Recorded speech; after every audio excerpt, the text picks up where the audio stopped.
Chers amis, Erev Tov, Beshem Hashem, Naaseh Venatzliach Bezrat Hashem, en ce mardi soir 28 du mois de février et déjà 8 du mois de Hadar Lechem Tovim Shalom, Shiur sur la Megillat Esther, un verset très intéressant et assez puissant que nous allons voir ensemble. Shiur acheté par Michael Ochana pour la réussite spirituelle et matérielle de Léa Frimet Bat Beila Sarah, Shakadosh Baruch Hu Iten Lahem Kol Mishalot Libam Lavodatud Barach Bracha Ve'atzlacha, par le mérite de cette étude sur ce verset que nous allons décortiquer de la Megillat Esther, puisque si c'est pas maintenant, alors quand? Pour mieux vivre la Megillat Esther, une Megillah très spéciale, en souhaitant, Bezrat Hashem, avant de commencer ce jour, une grande réussite à tous les Bnei Israël, et particulièrement ceux qui nous soutiennent, ceux qui nous regardent, ceux qui partagent les shiurim, bien sûr. On dit d'abord ceux qui sont plus proches, après ceux qui sont plus loin, et même ceux qui nous aiment pas, de notre peuple, Bezrat Hashem, Shiniskele Yushot Venechamot, qu'on ait le mérite, Bezrat Hashem, d'avoir de l'ardoute dans cette époque si difficile. On pensera à l'élévation de l'âme de tous les métés Israël. Au Bichlalam, ce soir, c'est la skara de ma grand-mère, une très très grande sadika, Mamash Nusha, Marcel Bat Henriette Kouka, Mishpachat Shuraki, Roi Hashem Tenachena Began Eden Elion, Vechala Shorvot Imah, Bichlal, Arachamim Veselechot Vechen, Yeratzon Amen. Et bien entendu, un grand sourire pour tous les malades d'Israël. Il attend que ces études nous amènent à mieux comprendre la Torah et donc mieux vivre la vie, puisque, hormis le fait que la Torah soit une ordonnance divine et une recommandation pour chacun de nous, obligatoire, il est bon de savoir que notre Torah a des réponses à toutes nos questions. Car, effectivement, quand on regarde ce qui se passe dans la Megillat Esther, on a envie de dire, mais qu'est-ce qui se passe ici? Si je me réfère au verset d'Alet du 7e chapitre de la Megillah, nous savons tous qu'au début de cette Megillat Esther, Achashverosh accepte volontiers de donner le sceau du roi qui est à sa main à Haman. Il prend de grands risques en agissant ainsi, car avec le sceau du roi, il aurait pu comploter contre le roi lui-même, y mettant son propre sceau. Mais ils ont un accord. Et l'accord est le suivant, c'est que Haman va servir à Achashverosh une somme astronomique de Esser Elef Kikar Kesef, qui correspondrait à plusieurs centaines de millions de nos jours d'euros, pour dire à Achashverosh de lui laisser le droit de faire ce qu'il veut des enfants d'Israël. Et Achashverosh, roi de Perse et du monde à cette époque, accepte volontiers de signer ce contrat. Seulement voilà qu'à la fin de cette Megillat Esther, dans ce verset-là, alors que Esther organise un premier Mishneh, c'est-à-dire un premier repas, un premier festin, duquel elle ne dira rien, elle redemandera un festin supplémentaire, demandant à son mari, le roi Achashverosh, qui en réalité elle s'adressait, elle, à Dieu lui-même, à Melech. Quand on lit le mot Melech seulement, sans Achashverosh, on parle de Dieu, selon nos commentateurs. Eh bien, d'un coup, alors que personne ne s'y attend, elle va dire comme cela. Si j'ai trouvé grâce aux yeux du roi. Et si, pour le roi, cela est bien. Qu'il me donne mon âme pour ma question, d'autres termes, qu'il me donne vie. Ve'ami bebakashati, ainsi qu'à mon peuple, dans ma demande. Ok. Ki nimkaranu ani ve'ami. Et là, par contre, on tombe des nues. Car nous avons été vendus. J'ai jamais entendu parler de vente. Ani ve'ami, moi et mon peuple, les Hashmid, la Harog ou les Abed. Donc, on a ici des mots qui sont assez importants. Exterminer, tuer et nous perdre. Ve'ilu, et si combien même, la Avadim ou le Shfachot, esclaves et servantes, nimkarnu, nous avons été vendus. Echerashti. Et là, on a envie de dire Echerashti. En d'autres termes, Esther est en train de dire quelque chose de bizarre. Elle vient plaider la cause de sa propre vie en tant que fille juive, où elle se dévoile enfin à son mari, le roi Achashverosh, et elle lui dit, nous avons été vendus. Ils n'ont pas été vendus, ils ont été négociés, mais ils n'ont pas été réellement vendus. Mais pourquoi est-ce qu'elle dit, nous avons été vendus? Pour dire, Ve'ilu, et si nous avions été simplement pris en tant qu'esclaves ou que servantes, Eh bien, Rachti, je n'aurais rien dit. Comment t'aurais pu dire une chose pareille? Pourquoi d'être vendue en tant qu'esclave ou en tant que servante? Ce n'est pas une mise à mort d'une autre façon de ne plus servir le judaïsme? Car le Eved et la Shifra, l'esclave et la servante, sont, comme les femmes, non assujettis aux lois provoquées par le temps.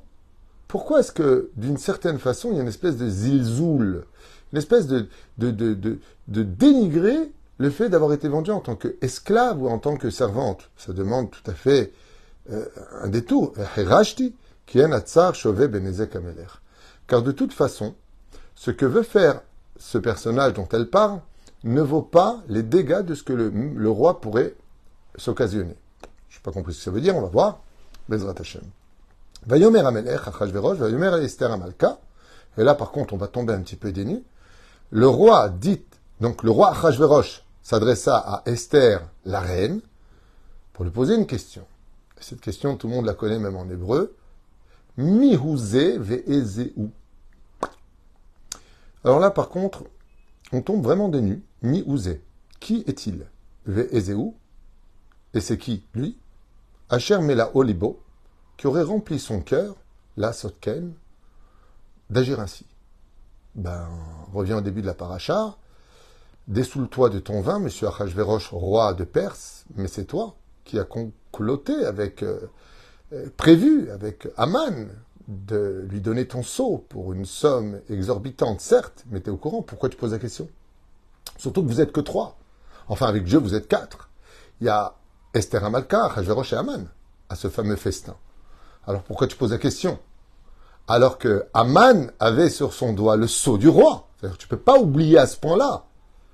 Qu'est-ce qui a échappé de si incroyable à Achashverosh pour qu'il ait perdu, comme un vieux sénile, autant la mémoire?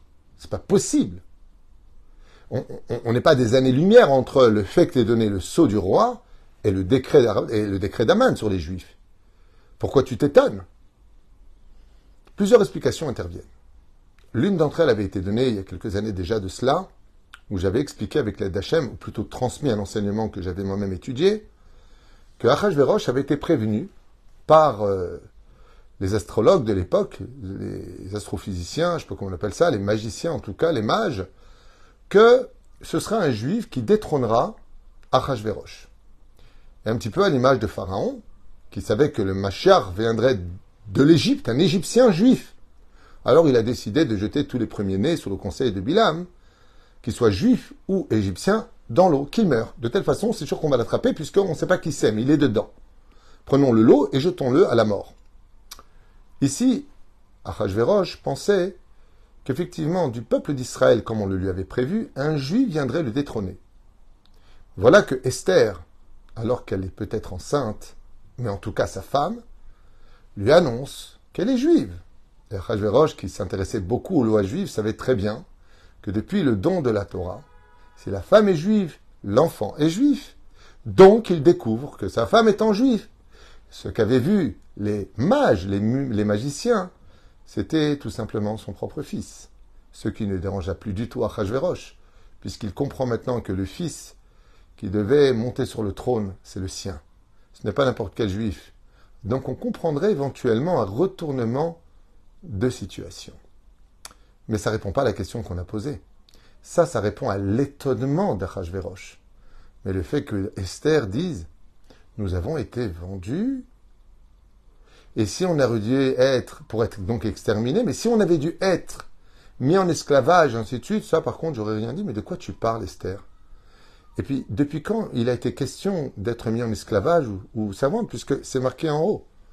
La Hashmid, la Harog ou la Abed, Beyom Echad, au début de la Megillat Esther, dans le complot d'Aman, en un seul jour, il fallait qu'il n'y ait plus un seul juif sur terre. Chaz v'shalom. Alors pourquoi tu parles maintenant d'un verset qui n'a aucun lien avec la réalité? Pour illustrer cela, il faut revenir à une très belle histoire qui s'est passée avec les Géonim. À l'époque des Géonim, Bezrat Hashem Yitbarach, un homme extrêmement riche, avait eu le mérite de trouver le fameux Sefer Torah de Ezra à Sofer.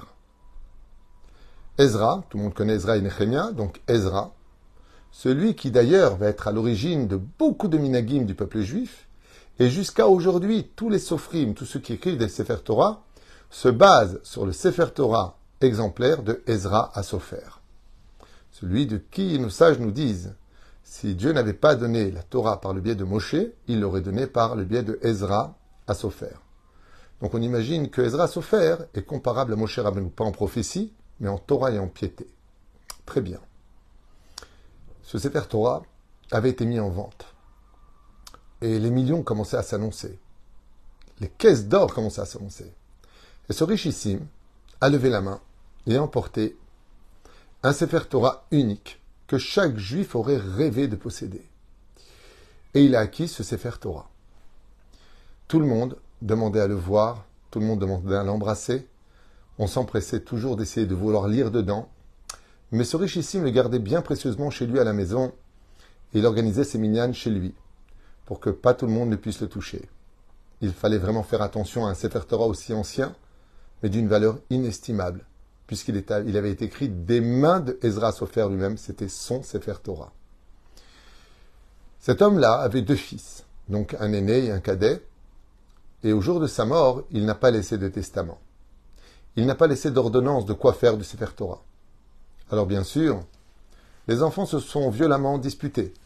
L'aîné a dit « ce Sefer Torah me revient ». Le jeune a dit « non, il me revient ». « Pourquoi tu l'aurais ? Je suis peut-être plus pieux que toi. » Et l'autre a dit « écoute, viens en tir au sort. Celui qui l'emporte prendra le Sefer Torah et l'autre prendra toute la richesse de papa. » Donc la comparaison était claire. Devenir l'héritier, merci beaucoup, devenir l'héritier d'une fortune colossale pour lui et sa descendance, et celui qui l'emporterait prendrait simplement ce Sefer Torah. Et voilà qu'ils tireront au sort, et que c'est le cadet, Mina Shamaim, du ciel, qui va prendre le Sefer Torah. Le grand frère, qui était très honnête, avait accepté l'idée. Et donc il a dit, ok, tu en as eu le mérite, alors je prends la fortune de papa, la maison, la villa, les chevaux, les banques, je prends tout. Et le jeune frère le regarde, prend le Sefer Torah dans les mains et lui dit, tu peux prendre ce que tu veux. Moi, je compte prendre maintenant mon Sefer Torah et je vais l'emmener à la Beth Knesset. Elle a été emmenée à la synagogue de Bagdad, la plus grande synagogue, au centre, avec tous les honneurs qu'on pouvait donner à un Sefer Torah. Seulement, ce jeune cadet dont on parle avait à l'époque où il étudiait en yeshiva un ami de mauvais augure. Il n'aimait pas vraiment trop. Et malheureusement, avec le temps, cet ami qui avait cessé d'étudier la Torah a changé de religion. Il a préféré une religion où il n'y a pas trop de Shabbat à faire, de Yom Tov, de Nida à respecter, manger tout le temps cachère, attendre 6 heures entre la viande et le lait. Alors il a décidé de prendre une religion où les choses seraient plus simples. Croyez en moi et vous serez sauvés, tout simplement.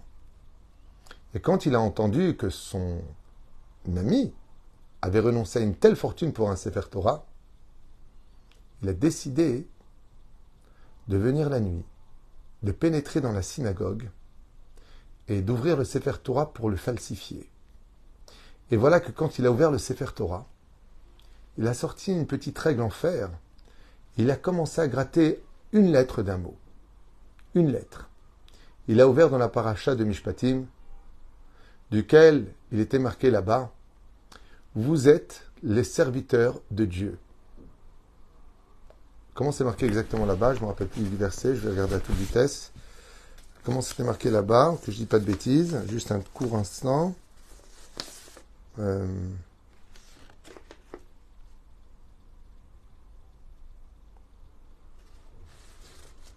Est-ce que j'ai marqué ça?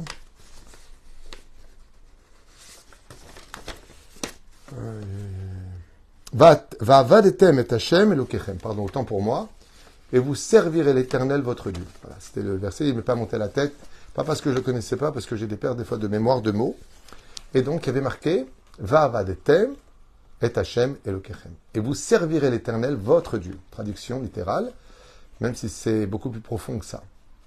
Et lui, il a pris la lettre Va'avadetem, le Haïn du mot va'avadetem, il a effacé le haïn et il a pris la plume et l'encre qui était dessous le deuxième tiroir et il a rectifié quand il a effacé comme ça, il a gratté la lettre et il a marqué le aleph. Il a changé le haïn en aleph.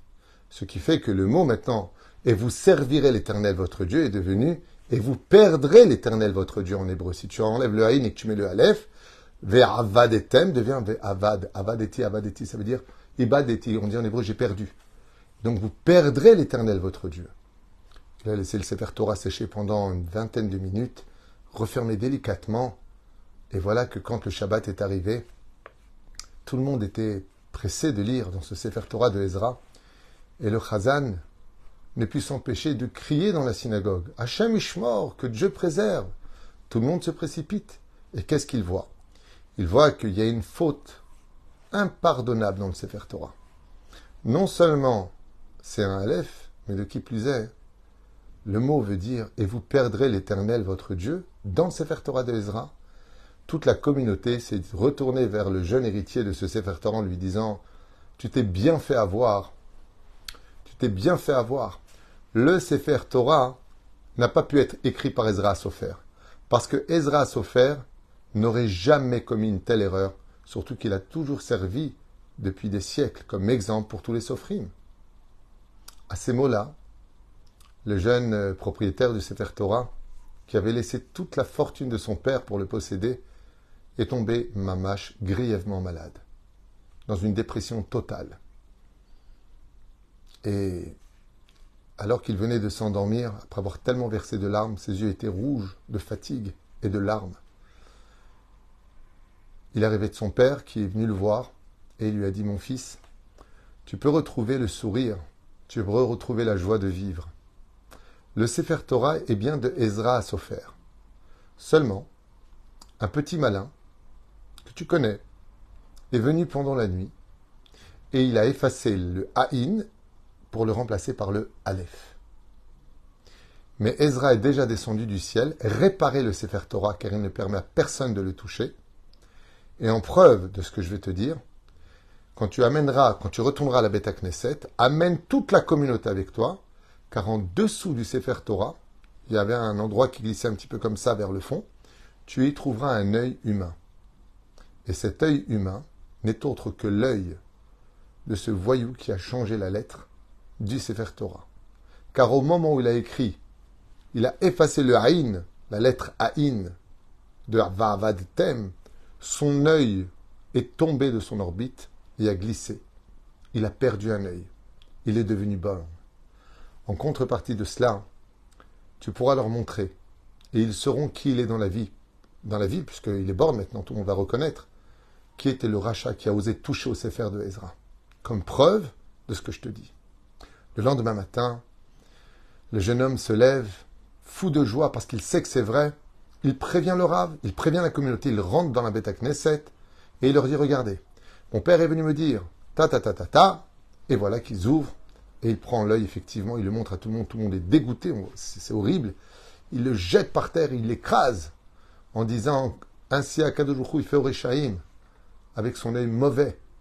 Ils ouvrent le Sefer Torah et là, incroyable.